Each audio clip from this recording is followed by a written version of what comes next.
Hey guys, welcome back to another video. We're back out here in the garage working on Project Bed Rail. And today I want to get the motor mounted up, get my brackets all welded, and then maybe work on wiring a little bit. I got a lot to do with that, so let's get right into it. I'm just welding crossbars right here to put the motor on, and then I'm going to have my belt running down. I want to get this slid back, and I think I can do it. Alright, so here's what we're looking at. This bar has to come back a little bit because it hits on the pulley. So I'm just gonna take a hammer and hit it as far back as I can.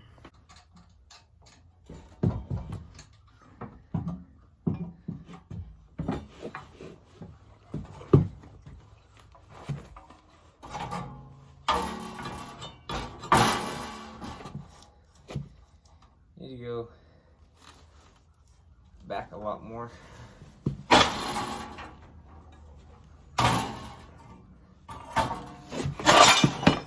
Okay, so I got my thing all mocked up. Hard to do with one hand because if I let go the motor to pivots, but I'm gonna mark right there, and I'm gonna flip this up and then weld that to this to make a square. It's like a box instead of just an L. And then I'm gonna weld across here, and I'm gonna weld to the frame, and then that should just slide up like it did before with that, and it should work properly. Cross your fingers for me. This has been a bit of a challenge trying to figure out how to get this to work.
Alright, so we got the motor on the brackets.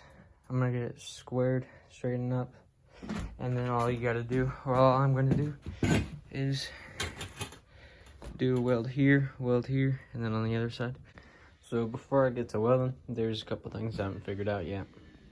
Gas, like a gas tank, and a clutch system. Now, the clutch system's gonna have to hold off because I don't know how that's gonna work. Like I said, I might need to get a different rear end for it, but the height should relatively be the same, and if not, I can always add or get rid of blocks here to shove that rear end up or down, depending on how I need it.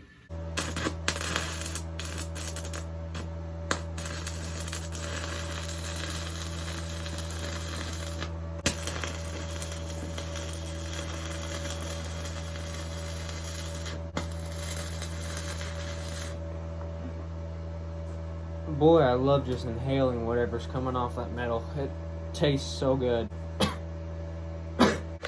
Hi guys, I'm switching you to the other side.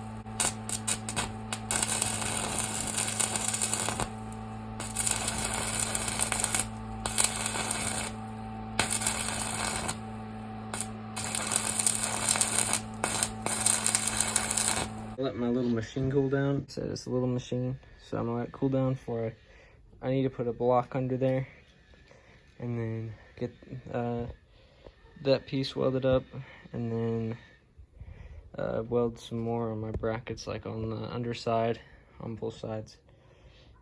And yeah, coming along really good. Sitting here taking a break, and I just noticed that even little Austin was using that drill bit method that I used to get that rear end all welded up.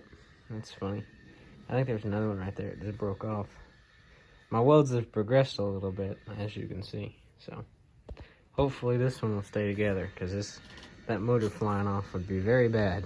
While I know where the engine's going to be, obviously because it's already welded, I'm going to mock up some wiring. I'm going to need, this wire is going to be fine. My starter wire, I'm going to need to get a longer piece of wire, a thick wire, to run to the positive on the battery. And I think I got most of that. This is ground wires. So ground wires, we'll put, that'll work. And there's a whole bunch of just random stuff in this harness that like went to the mower. Obviously I want this. Okay, I might have to make that longer then. I might have to make my starter cable longer if I want my key to be up there, and I do want my key to be like up here somewhere. This is the hardest part, I think. Welding and stuff is stuff I'm decent at. It's just figuring out where a super specific harness is going to go, and something that's not meant for it is the hard part. So I think we're going to end up with something like this, the key being right here, an hour meter up here, lights will run up here, and then solenoid's going to be right there.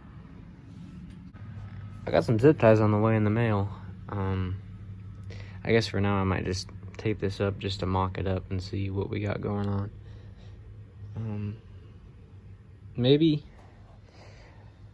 get this thing to start, or get it to at least turn over. Maybe. We'll see. Alright, so I got ground here, and I got my solenoid all bolted up. Now all I need to do is ground up there on the negative battery, and then take this and cut it off and run it up to the positive, and we should have power, like a turn the key and the starter engages kind of power. So let's see if I can get this, find a wire or something to work, and see if I can get it to work. Lots of works in that sentence. Well, yellow means power if you ask me, so I'm gonna run this over on this side and put it through here, and then have it like down through here. So it starts right here. I cut a lot of it off because I didn't know how much I needed. I'm gonna have to cut it again. Alright, that's all hooked up. The ground all hooked up. I've definitely done sketchier, but I think I've also hopefully done better. This is a mess, but I'm gonna get some power to that and see if we got any turnkeyage. Alright, time for the moment of truth. Nothing. Nothing at all. So it kind of dawned on me that these mowers have a whole bunch of safety switches, and I know that these are basically all the same thing on all the models. So this is a hot wire. This one right here, no, it'd be this one right here is the one that engages your starter. So I'm gonna cut off these two and just run it straight to the starter to bypass the safety switch. Alright, so I've come to the conclusion that I think it'd just be easier and more efficient to make my own harness. So I'm gonna take this harness completely off and then just make a simplified little flip the switch and the starter engages, flip the switch off. Then a super brain dead simple kind of design, but I think just I'm overcomplicating it trying to use the old harness. I think that's what's going on here. So I think that's what I'm gonna do. I'm gonna think on it for a little bit though, to see if I can figure something out, because I bypassed the starter and it didn't do anything. So yeah, that's it for this video, guys. Got a lot done today. The motor's mounted, it's not gonna go anywhere. Hopefully not gonna go anywhere, but I appreciate the support on the videos. If you like more of this content, make sure to like and subscribe. Peace.